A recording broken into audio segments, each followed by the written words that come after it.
we have suffered of struggle for independence, the same way the Palestinians are doing.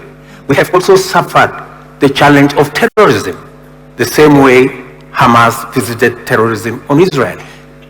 Both are wrong. We need to find a solution that respects human sanctity of human life.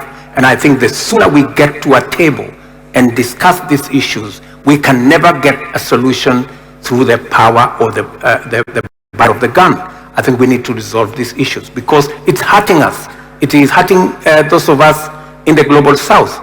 And the one thing I would want to say that the globe must listen to us is it is not possible anymore to do something at the corner and expect that it doesn't affect other parts of the world. Yeah. Just the same way, we have a huge demographic dividend in Africa. We have big population of people, learned, creative, innovative.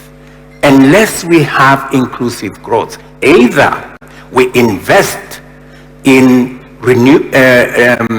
exploiting renewable assets that are in abundance in our continent, use it to grow, to smelt bauxite, use it to add value to our iron ore, create jobs in our continent, you will never stop the wave of migration.